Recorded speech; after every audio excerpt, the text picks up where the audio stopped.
All right, Coach, 22 years you were here at Savannah State. Walk me through the decision that ultimately made you say it's time to make a change.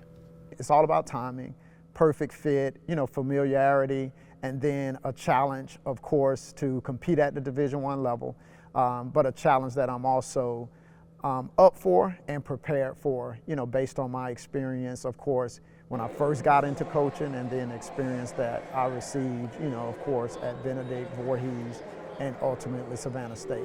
What role, if any, did administration play in your decision to leave?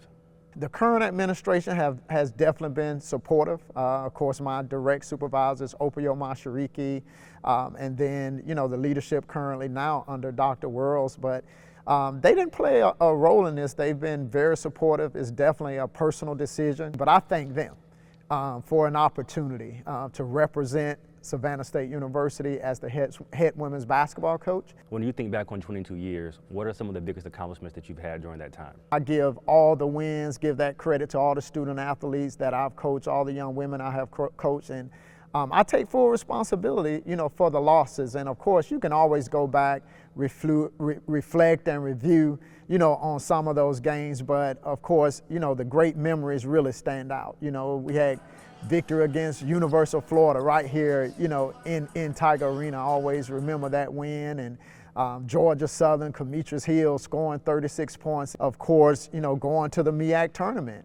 And in 2015, experiencing, playing Maryland Eastern Shore in that championship game. Also, NCAA tournament playing against South Carolina. And then, we hosted a lot of Power 5 teams right here in Tiger Arena.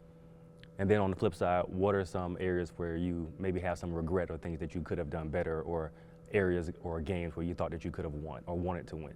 Each and every day I came to work here at Savannah State, I encouraged the young ladies to strive for excellence. So passing up this opportunity, in my opinion, would not have been, a good example for them, because I want them to strive, play at the highest level if that opportunity presents themselves, if it's, domestically or if it's internationally, just like Esene Kalu, came from Savannah State playing in the WNBA. So that's what I encourage them to do.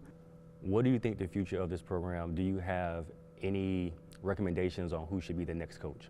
Currently, Coach Mack, he's my assistant coach, and definitely encourage him, to apply for the position. I've had some great coaches over my tenure here, at Savannah State, and they know what right looks like.